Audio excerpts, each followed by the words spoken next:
Hi అండి, welcome to సాయిస్ kitchen. బాగున్నారండి మీరు? మేమైతే బాగున్నామండి. ఇప్పుడైతే నేను స్వీట్ రెసిపీ చూపిస్తానండి. మిల్క్తో హల్వా చేసి చూపిస్తాను. ఇదిగోండి, దీనికోసం అయితే 1 లీటర్ మిల్క్ తీసుకుంటానండి. ఇదిగోండి లీటర్ మిల్క్ 2 ప్యాకెట్స్ అండి, 1/2 లీటర్ ప్యాకెట్స్ 2 ప్యాకెట్స్ అయితే తీసుకుంటానండి నేను. ముందుగా అయితే స్టవ్ ఆన్ చేసుకొని ఒక ప్యాన్ పెట్టేసుకుందామండి. పెట్టేసుకొని 1 టేబుల్ స్పూన్ వరకు నెయ్యిని వేసుకొని ముందుగా డ్రై ఫ్రూట్స్ని అయితే వేయించుకోవాలండి. ఇగుండి బాదం, పిస్తా, జీడిపప్పు అండి. ఇవైతే సన్నగా తురుముకొని ఇదైతే వేయించుకుందాం. కొద్దిగా ఇవి వేగిన తర్వాత అయితే మనం కిస్మిస్ని కూడా వేసుకుందాం అండి. ఇవి ఇప్పుడైతే వేసుకోకూడదండి.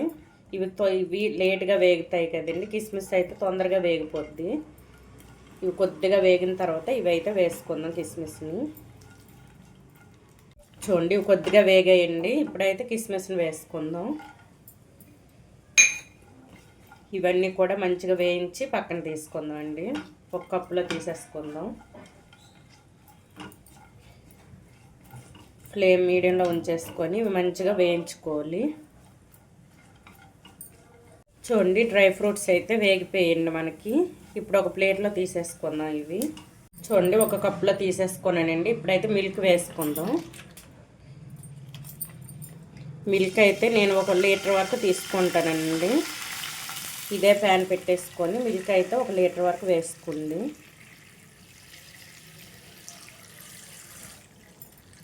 చూడండి, లీటర్ మిల్క్ అయితే వేసుకున్నానండి. ఇది ఫ్లేమ్ మీడియంలో ఉంచేసుకుని కలుపుతూనే ఉండాలండి. పక్కన మిగడ వస్తుంది, మిగడ్ని లోపల తీసుకుంటూ కలుపుకోవాలండి. ఇది దగ్గర పడేంత వరకు కలుపుతూనే ఉండాలి. ఇప్పుడైతే పొంగు వస్తుందండి. పొంగు వచ్చి నుంచి కలుపుతూనే ఉండాలండి. అంతవరకు మనం ఈ విధంగా ఉంచేసుకున్నా పర్వాలేదండి. మనకి పొంగు వచ్చి నుంచి కలుపుతూనే ఉండాలి. ఇవి పూర్తిగా మనం లీటర్ వేసాం కదండి, 1/2 లీటర్ వచ్చేంత వరకు మరిగించుకొని ఉండాలండి. ఇది దగ్గర పడుతుంది. అప్పుడైతే మనకి హల్వా రెడీ అయిపోయినట్టే. ఇప్పుడైతే ఇవి పొంగు వచ్చేంత వరకు ఈ విధంగా ఉంచేసుకుందామండి. పొంగు వచ్చిన తర్వాత కలిపేసుకోవాలి. చూడండి, మనకైతే పొంగు రావడం స్టార్ట్ అయిందండి. మిల్క్ అయితే ఈ పొంగు వచ్చిన నుంచి పక్కన చేరుతుంది కదండి మీగడ.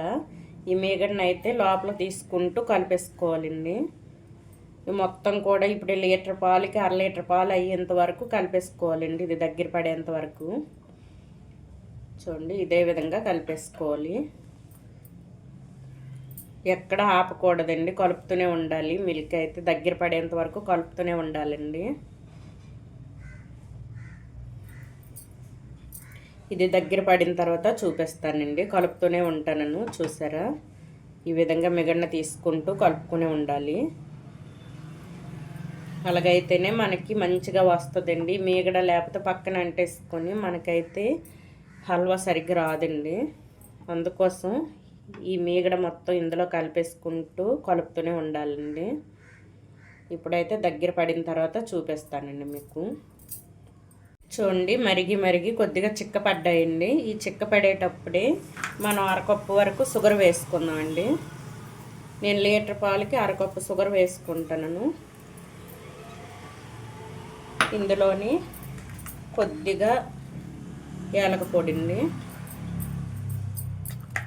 వేసుకొని ఇదైతే ఇంకా దగ్గరికి పడాలండి. దగ్గరికి పడేంత వరకు కలుపుతూనే ఉండాలండి. పూర్తిగా దగ్గర పడిన తర్వాత చూపిస్తానండి. ఇదే విధంగా చూడండి, ఇదే విధంగా కలుపుతూ ఉండాలి. మనకైతే ఇది మొత్తం దగ్గర పడిన తర్వాత హల్వా అయితే రెడీ అయిపోద్దండి. ఇది దగ్గర పడిన తర్వాత చూపిస్తానండి. ఇంకా చూడండి, కలుపుతూ ఉండగా లాస్ట్లో ఈ విధంగా మనకి రెడీ అయిందండి హల్వా అనేది. చూసారా, మిల్క్ హల్వా అయితే రెడీ అయిపోయిందండి. నాకైతే ఒక 1/2 అవర్ పట్టిందండి. మీడియం టు హై ఫ్లేమ్లో పెట్టేసుకొని 1/2 అవర్ అయితే పట్టిందండి. ఇది మొత్తం మనకి హల్వా రెడీ అవ్వడానికి. నేనైతే 1 లీటర్ పాలకి అయితే చూసారా ఎంత అయిందో హల్వా. ఒక 1/2 లీటర్ మిల్క్ వేసుకుంటే తొందరగా అయిపోద్దండి హల్వా మనకైతే. నేను లీటర్ వేసుకున్నాను కాబట్టి నాకు 1/2 అవర్ పట్టిందండి. చూడండి, మీడియంలో ఉంచేసుకొని హైలో పెట్టేసుకుంటూ నాకు 1/2 అవర్ పట్టిందండి. ఇప్పుడైతే కొద్దిగా నెయ్యిని వేసుకుందాం. ఒక 1/2 టేబుల్ స్పూన్ వరకు నెయ్యిని వేసుకోండి.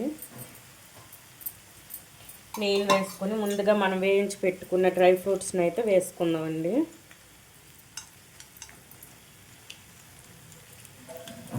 ఇంతే అండి. ఇప్పుడు మొత్తం ఒకసారి కలిపేసుకొని కొద్దిగా చల్లారిన తర్వాత బౌల్లో వేసి చూపిస్తానండి. చూడండి ఈ విధంగా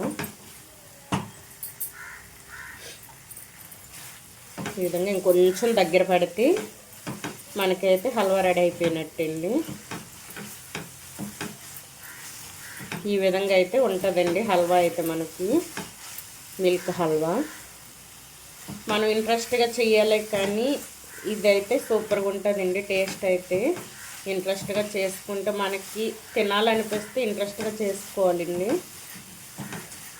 పిల్లలు ఇష్టంగా తింటారు ఈ విధంగా చేసి పెడితే. చూడండి ఇప్పుడైతే మనకి హల్వా రెడీ అయిపోయింది. ఇది కొద్దిగా చల్లగా అయిన తర్వాత ఇవ్వండి ఈ విధంగా ఉంచేసుకోండి. ఇది కొద్దిగా చల్లగా అయిన తర్వాత ఒక కప్పులో ఒక బౌల్లో వేసి చూపిస్తానండి. ఇది కొద్దిగా చల్లగా అయిన తర్వాత విడివిడిగా వస్తుంది, ఇంకా బాగుంటుందండి. ఇప్పుడైతే స్టవ్ని ఆఫ్ చేసేసుకొని చల్లార్చుకుందాం. చూడండి ఒక 5-10 మినిట్స్ అయితే ఇలానే ఉంచేసానండి. ప్యాన్లో ఉంచేసుకోవడం వల్ల చూసారా పొడి పొడిగా మంచిగా వచ్చిందండి మనకైతే మిల్క్ హల్వా. ఇదైతే ఒక బౌల్లో వేసుకుందాం. బౌల్లో వేసి చూపిస్తానండి. చూడండి మనకైతే మిల్క్ హల్వా రెడీ అయిపోయిందండి. ఈ విధంగా అయితే చేసుకోండి. కొద్దిగా టైం పడుతుందండి. టైం పట్టినా సరే టేస్ట్ బాగుందండి. ఈ విధంగా చేసుకోండి. మనం ఇష్టంగా తినాలంటే కష్టపడక తప్పదు కదండి. ఈ విధంగా అయితే చేసుకోండి, బాగుంటుంది. పిల్లలు ఇష్టంగా తింటారు.